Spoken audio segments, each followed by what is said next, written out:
یہ ہے کہ ہم گولز کو مقصد سمجھ لیتے ہیں. گولز ٹیمپرری ہوتے ہیں, چینج ہوتے ہیں, کوئی اچیو ہو جاتا ہے, کوئی نہیں اچیو ہو جاتا, ٹھیک ہے نا.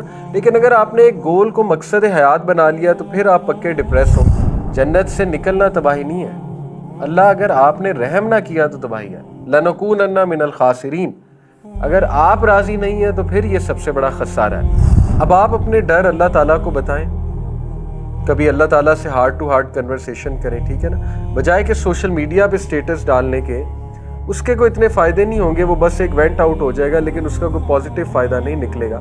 آپ اللہ تعالیٰ کے سامنے رکھ دیں, اللہ یہ میرے فیئر. ری فریمنگ بہت ضروری ہوتی ہے. ری فریمنگ ہوتا ہے کہ کسی واقعے کو لے کر, کسی حادثے کو لے کر اس کو ری انٹرپریٹ کرنا, ری فریم کرنا, اپنے جملوں کو ری فریم کرنا. اس سے بہت فرق پڑتا ہے انسان کی ذہنیت پہ اور انسان کے کسی حادثے سے باہر آنے پہ. فار ایگزامپل میں آپ کو کچھ ری فریمنگز بتاتا ہوں.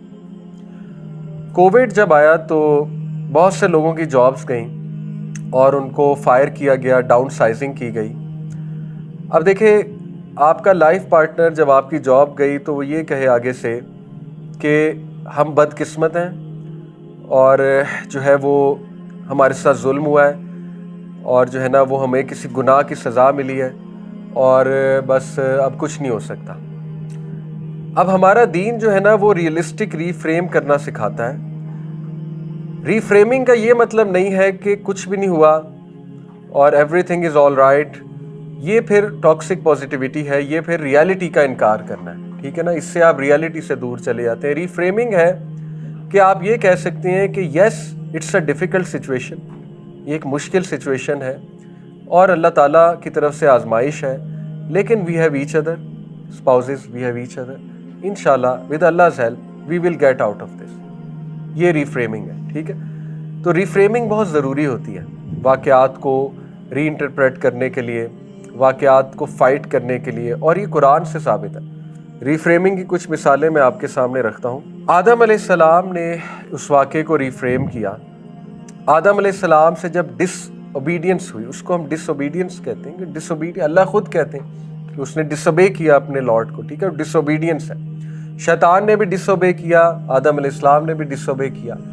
شیطان نے اس کو کس طرح سے انٹرپریٹ کیا, آدم علیہ السلام نے اس کو کس طرح سے انٹرپریٹ کیا, یہ دو الگ رویے ہیں.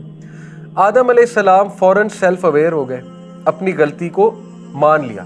اس کو سیلف اویئرنس کہتے ہیں, اپنی غلطی کا اعتراف کر لیا. لیکن اس طرح اعتراف نہیں کیا کہ اپنے آپ کو ڈسٹروائے کر دیں. سمجھ رہے, کچھ لوگ سے جب غلطی ہوتی ہے وہ اتنا سیلف سیبوٹاج کرتے ہیں کہ وہ اپنی شخصیت کو بالکل اناہیلیٹ کر دیتے ہیں اور اس کے بعد ان سے کھڑا نہیں ہوا جاتا, ٹھیک ہے.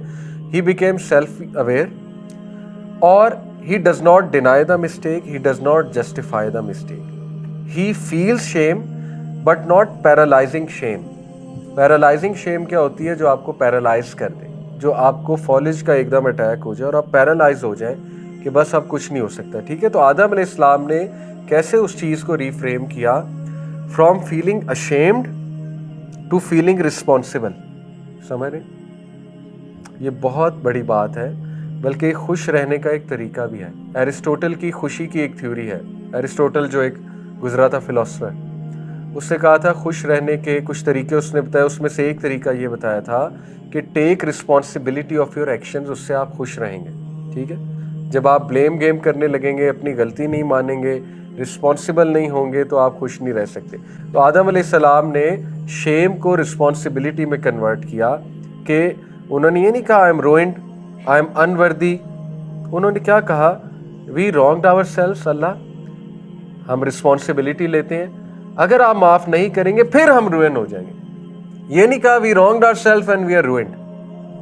یہ جملہ نہیں ہے. ربنا ظلمنا انفسنا وان لم تغفر لنا, اگر اللہ تو نے رحم نہ کیا, تو نے معاف نہ کیا, پھر ہاں ہم روئنڈ ہیں, ٹھیک ہے. پھر ہے اصل میں بدقسمتی.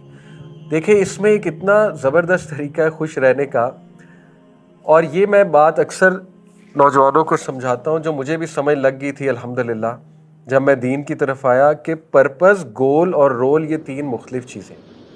پرپز, یہ میں نے لاسٹ کلاس میں بات کی تھی. مقصد جو ہے نا, دیکھیں ابھی میری ٹاک بھی تھی ایک انسٹیٹیوٹ میں نے وہاں بھی اسٹوڈنٹس کو یہ سمجھایا کہ ہماری ڈپریشن کی بہت بڑی وجہ یہ ہے کہ ہم گولز کو مقصد سمجھ لیتے ہیں.